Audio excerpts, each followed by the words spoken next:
firman Tuhan kepadaku. Hai anak manusia, tujukanlah mukamu ke Yerusalem, dan ucapkanlah banyak teguran terhadap tempat kudusnya, dan bernubuatlah melawan tanah Israel.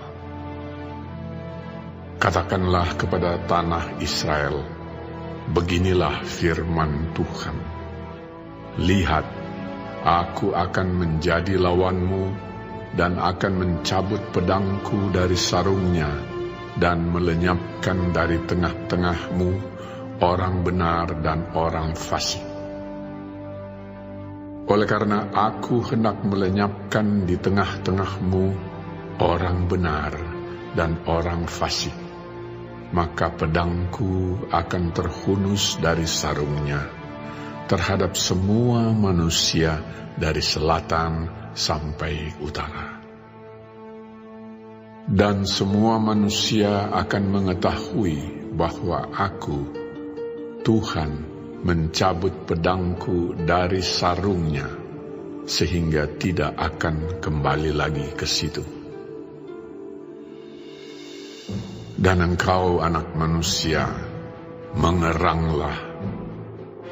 mengeranglah di hadapan mereka seperti seorang yang tulang pinggangnya patah dan yang berada dalam kesengsaraan yang pahit. Dan kalau mereka bertanya kepadamu, mengapa engkau mengeluh? Jawablah, karena suatu berita. Kalau berita itu sudah tersiar, setiap hati akan menjadi tawar, dan semua tangan menjadi lemah lesu. Segala semangat menghilang, dan semua orang terkencing ketakutan. Sungguh, pasti datang dan terjadi, demikianlah firman Tuhan Allah. Kemudian, datanglah firman Tuhan kepadaku. Hai anak manusia, bernubuatlah dan katakan, beginilah firman Tuhan. Pedang yang sudah diasah dan juga digosok. Diasah untuk menumpahkan darah dan digosok supaya mengkilap seperti petir. Apakah kita akan bersukacita? Tongkat anakku menghina segala macam kayu. Pedang itu diberikan supaya digosok, supaya sedia dipergunakan. Pedang itu diasah dan digosok, supaya diberikan ke tangan si pembunuh. Berserulah dan merataplah, hai anak manusia, sebab pedang itu ditujukan melawan umatku, ditujukan melawan semua pemimpin Israel. Mereka dan umatku sama-sama dibiarkan dimakan pedang. Oleh sebab itu, tepuklah pinggangmu sebagai tanda perkabungan. Sebab pencobaan datang dan tidak suatu pun yang dapat tahan. Demikianlah firman Tuhan Allah. Dan engkau, anak manusia, bernubuatlah dan tepuklah tanganmu. Biarlah pedang itu menjadi 2 kali lipat, 3 kali lipat. Itu pedang pembunuh, pedang untuk pembunuhan besar-besaran yang berkeliling menghabiskan mereka. Supaya hati mereka hancur, dan yang jatuh berebahan bertambah-tambah di tiap pintu gerbang mereka. Aku memerintahkan penumpahan darah dengan pedang itu.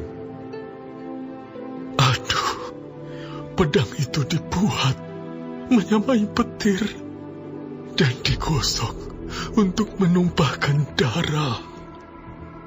Pancung yang di kanan dan di kiri, kemana saja matamu menetak. Dan aku juga akan bertepuk tangan dan hatiku yang panas menjadi tenang kembali.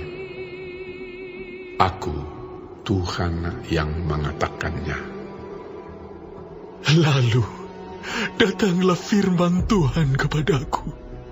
Hai engkau anak manusia, gambarlah dua jalan yang akan dilalui oleh pedang Raja Babel.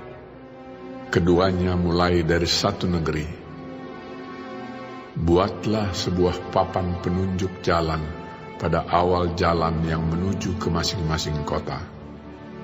Gambarlah dari jalan mana pedang itu datang melawan Rabah, ibu kota Bani Amon, dan melawan Yehuda yang bentengnya ada di Yerusalem. Sebab Raja Babel berdiri pada persimpangan jalan itu, pada awal kedua jalan itu untuk melakukan tenungan. Ia mengocok panah, meminta petunjuk dari terafim, dan menilik hati binatang. Ke dalam tangan kanannya terjatuh panah tenungan mengenai Yerusalem, supaya diperdengarkannya suara orang yang membunuh dan menyerukan pekik pertempuran, supaya menyusun alat-alat pendobrak pintu gerbang dan menimbun tanah menjadi tembok pengepungan dan mendirikan benteng pengepungan. Tetapi bagi mereka itu adalah tenungan yang menipu. Walaupun mereka mengangkat sumpah yang muluk-muluk, tetapi ia mengingat kesalahan mereka, sehingga mereka ditangkap. Oleh sebab itu, beginilah firman Tuhan Allah. Oleh karena kamu membuat kesalahan itu teringat kembali dengan tersingkapnya pelanggaranmu, sehingga kentara dosa-dosamu dalam segala perbuatanmu. Oleh karena kamu menjadi teringat kembali, kamu akan ditangkap dengan kekerasan. Dan hai engkau Raja Israel, orang fasik yang durhaka, yang saatmu sudah tiba untuk penghakiman terakhir. Beginilah firman Tuhan Allah. Jauhkanlah serbanmu dan buangkanlah mahkotamu. Tiada yang tetap seperti keadaannya sekarang. Yang rendah harus ditinggikan, yang tinggi harus direndahkan. Puing akan kujadikan dia, ini pun tidak akan tetap, sampai ia datang yang berhak atasnya, dan kepadanya akan kuberikan itu. Dan engkau, anak manusia, bernubuatlah dan katakan, beginilah firman Tuhan Allah mengenai Bani Amon dan cercaan mereka.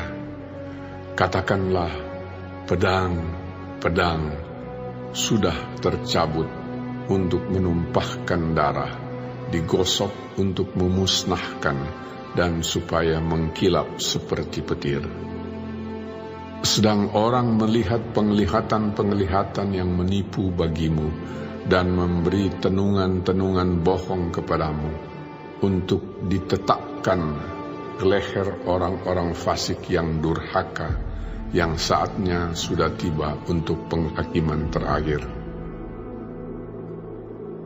Kembalikanlah itu ke sarungnya di tempat penciptaanmu dan di negeri asalmu. Aku akan menghukum engkau. Aku akan mencurahkan geramku atasmu dan menyemburkan api murkaku kepadamu dan menyerahkan engkau ke dalam tangan orang-orang dungu yang menimbulkan kemusnahan. Engkau menjadikan makanan api, darahmu akan tertumpah di tengah-tengah tanah itu. Dan engkau tidak akan diingat-ingat lagi, sebab aku, Tuhan yang mengatakannya.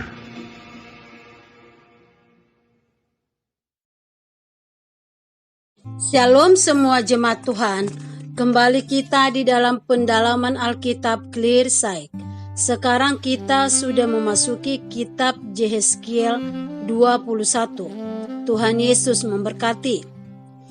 Hukuman atas Yerusalem dan bangsa Yehuda akan dilaksanakan dengan pedang, yaitu oleh pasukan Babel yang akan dipakai Allah untuk membinasakan mereka. Dalam musibah nasional atau bencana alam, orang benar dan orang fasik seringkali sama-sama menderita. Tetapi perhatikan bahwa dahulu Yehezkiel sudah menjelaskan bahwa orang benar tidak akan mengalami hukuman kekal orang fasik. Karena umat Allah tidak menerima dirotani oleh Allah, maka Allah tidak ada pilihan lain selain menyerahkan mereka kepada pedang. Tuhan telah berulang kali memperingatkan supaya bertobat, tetapi tetap tidak mau bertobat. Maka Allah tidak punya pilihan lain di dalam menyatakan disiplinnya. Ia mengizinkan suatu penghukuman dahsyat menimpa manusia. Kasih dan kedaulatannya yang nyata melalui disiplin keras akan mengajar Kristen tidak hidup sekehendak hati, tetapi mengarahkan hidup pada kehendaknya. Mengapa Yehuda didahulukan untuk diserang dan dihancurkan? Apakah Amon lebih baik daripada Yehuda? Jawabannya adalah pada relasi mereka dengan Tuhan. Amon memang bangsa yang jahat. Mereka kerap kali memusuhi dan memerangi Israel. Mereka juga menyembah dewa Milkom. Mereka pasti akan dihukum Tuhan. Israel lebih jahat daripada Amon, karena Israel umat yang terikat dengan perjanjian Sinai. Namun Israel telah meninggalkan Tuhan dan berpaling kepada ilah-ilah palsu. Di satu sisi mereka mengaku setia kepada Allah, di sisi lain menyembah berhala. Raja Israel diingatkan agar jangan tetap merasa aman, sombong, dan tidak peduli. Yang tinggi akan direndahkan. Oleh karena itu, hanya dengan merendahkan diri di hadapan Allah, oleh belas kasihannya seseorang akan ditinggikan. Oleh karena menolak bertobat, Yerusalem akan dijadikan puing-puing. Tiada jalan lain untuk mencegah murka Allah menimpa kita, kecuali bertobat dan berbalik kepadanya. Tinggalkan dosa dan hidup dengan benar. Amin. Tuhan Yesus memberkati.